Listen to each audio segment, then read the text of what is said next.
Ya, pemirsa, Anda masih bersama program Hot Ekonomi. Sebelum melanjutkan perbincangan, rekan Poppy Zedra akan terlebih dahulu menyampaikan sejumlah data untuk Anda. Silakan, Poppy. Ya, Andra dan juga pemirsa, Komite Penanganan COVID-19 atau COVID-19 dan juga Pemulihan Ekonomi Nasional ini dibentuk berdasarkan Peraturan Presiden Nomor 82 Tahun 2020. Dalam Perpres dijelaskan bahwa komite ini dibentuk dengan menimbang sejumlah hal. Salah satunya karena penanganan COVID-19 yang tidak bisa dilepaskan dari upaya pemulihan perekonomian nasional. Nah, COVID-19 telah menyebabkan penurunan berbagai aktivitas ekonomi yang membahayakan perekonomian nasional. Kita lihat bagaimana susunan lengkap dari Komite Penanganan COVID-19 dan juga PEN ini. Ini dia timnya terdiri dari Ketua Komite, yaitu ada Erlangga Hartarto, Menko Perekonomian, kemudian ada Ketua Pelaksanaannya yang ditunjuk adalah Erick Thohir, saat ini selaku Menteri BUMN. Kemudian ada Satgas Penanganan COVID-19 yang diketuai oleh Doni Monardo sebagai Kepala BNPB. Kemudian ada juga Satgas Pemulihan Ekonomi, ketuanya adalah Budi Gunadi Sadikin, Wamen BUMN.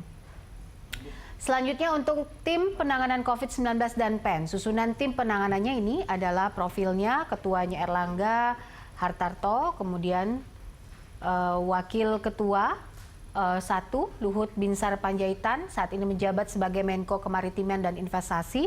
Wakil Ketua 2, Mahfud MD, Menko Polhukam. Wakil Ketua 3, Muhajir Effendi, saat ini menjabat sebagai Menko PMK. Selanjutnya untuk anggota, Sri Mulyani Indrawati juga masuk ke dalam anggota yang saat ini menjabat sebagai Menteri Keuangan. Terawan Agus Putranto, kemudian ada Tito Karnavian, yaitu Menteri Dalam Negeri.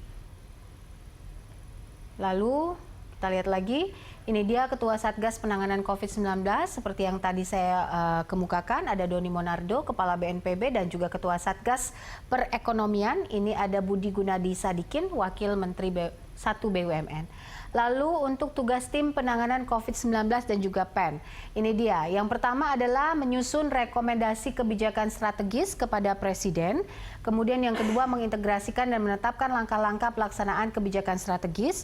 Lalu juga melakukan monitoring dan juga evaluasi pelaksanaan kebijakan strategis. Ketua Pelaksana bertugas mengintegrasikan dan mengkoordinasikan pelaksanaan kebijakan strategis. Lalu untuk Ketua Komite Kebijakan ini fungsinya melaporkan pelaksanaan tugas kepada Presiden secara berkala setiap 3 bulan. Selanjutnya untuk dana penanganan COVID-19 di Indonesia. Ini dia datanya untuk kesehatan anggarannya itu sebanyak 87,55 triliun rupiah. Sementara saat ini realisasinya baru 6,32 triliun rupiah.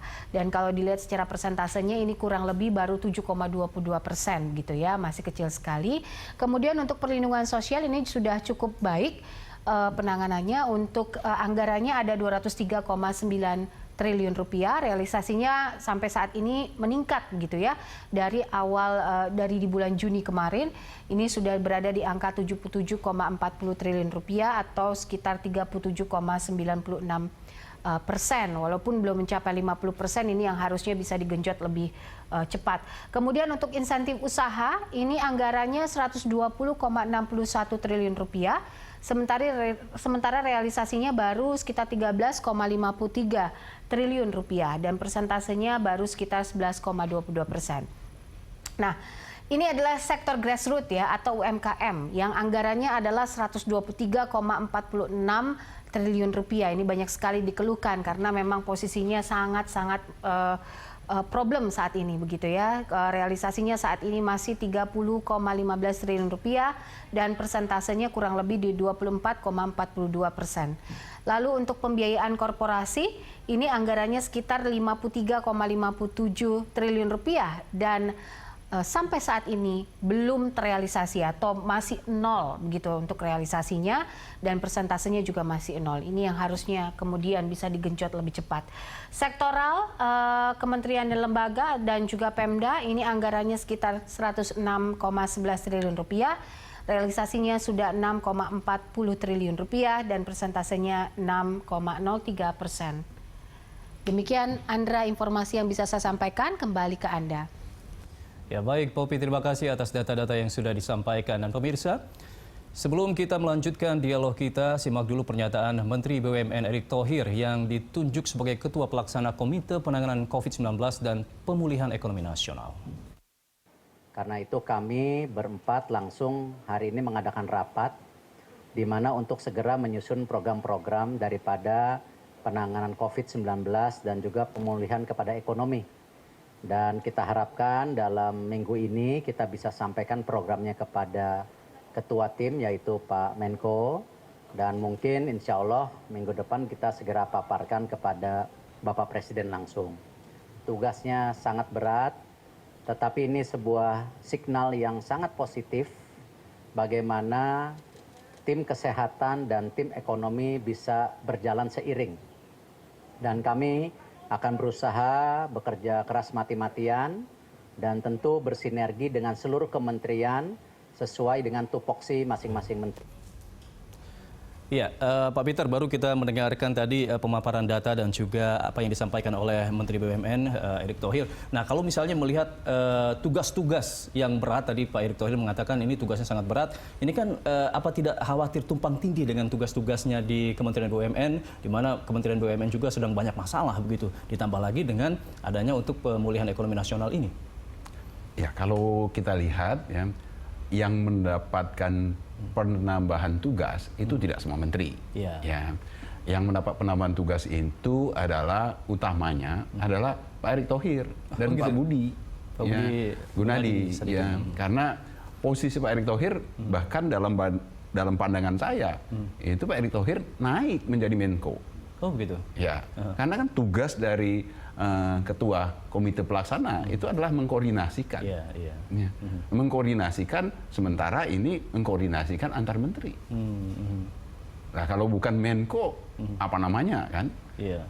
Ya ini kalau menurut saya dari sisi penambahan beban tugas bagi Pak Erick Thohir memang itu akan menjadi lebih berat karena selama ini fokusnya hanya pada Menteri BUMN, ya Kementerian BUMN, sekarang harus mengkoordinasikan, mengkoordinasikan pelaksanaan dari strategi kebijakan penanganan COVID, baik itu dari sisi perekonomian karena pemulihan ekonomi dan kemudian maupun kesehatan. Nah, ini bahkan tanda kutip Pak Erick jadi Menko 2 nih. Menko di bidang ekonominya dan juga di penanganan kesehatannya juga. Iya, betul.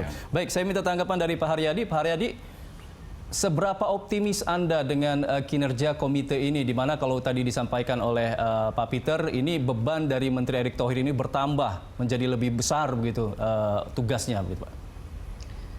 Saya yakin bahwa pembentukan komite ini kan ada proses, Mas. Ada proses dengan presiden kecewa, menegur dan sebagainya sampai akhirnya keluar komite ini. Jadi kalau saya selalu berpikir positif, pasti ini sudah dipikirkan, termasuk juga upaya untuk bisa mengakselerasi ya upaya penanganan COVID ini. Karena saya yakin presiden pasti tahulah resikonya kalau ini berlama-lama ini dampaknya akan sangat-sangat berat untuk kita semua. Jadi saya yakin komite ini pasti sudah dipikirkan. Itu satu itu. Kedua, undang-undangnya kan pemulihan ekonomi nasional jadi undang-undang tuh dari tadinya sebelumnya Perpu menjadi undang-undang. Jadi sehingga posisi untuk yang tadi kita bicarakan di depan ya masalah takut mengambil keputusan itu harusnya sudah tidak menjadi kendala lagi. Gitu. Jadi sekarang harapan kalau kami melihat membacanya adalah ini akan menjadi lebih efektif.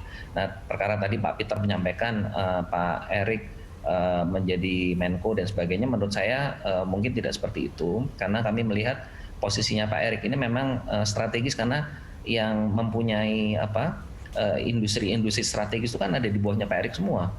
Ada Bio Farma, ada Kimia Farma dan sebagainya ya yang untuk melakukan research dan sebagainya ada di bawahnya Pak Erick. Jadi saya melihat ini juga untuk lebih cepat mengambil keputusan dan dengan yang juga kita sering dengarkan adalah Bu Menteri Keuangan ini juga kesulitan juga gitu ya membuat suatu stimulus, tapi di lapangannya ada masalah-masalah administrasi yang membuat tadi kita lihat sama-sama penyerapannya menjadi tidak maksimal. Nah ini kita harapkan semua itu saya rasa mereka sudah tahu lah kita ambil ininya sisi optimisnya bahwa pasti sudah melalui suatu proses perdebatan juga di antara mereka, saya yakin, karena kami dari Apindo itu juga kayaknya setiap hari kerjaannya cuma ngedumel terus jadi mungkin lama-lama kan juga tapi dibutuhkan loh Pak ngedumelnya itu buat mengkritisi gitu.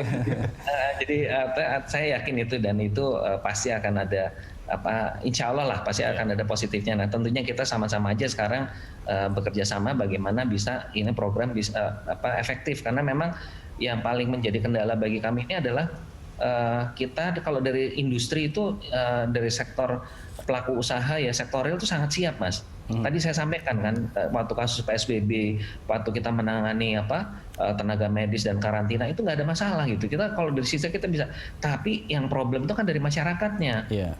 Nah masyarakatnya ini bisa kita disiplinkan enggak, karena masyarakat juga punya latar belakang macam-macam ya. Ada yang paling kita khawatirkan yang memang mereka tinggal di kawasan padat misalnya. Ya kan kita bukan salahnya mereka juga mereka tinggal di kawasan padat kan gitu. Ini itu kan perlu ada pengawasan khusus. Nah ini yang kita harapkan nanti akan lebih ke sana. Jadi justru klaster-klaster yang memang membutuhkan ini penanganan khusus itu harus dapat perhatian khusus. Nah itu yang mudah-mudahan akan efektif, Mas baik. Andra dan Peter. Ya. Oke, baik Pak Haryadi dan juga Pak Peter, kita akan break dulu. Setelah jeda pemirsa kami akan kembali usai jeda.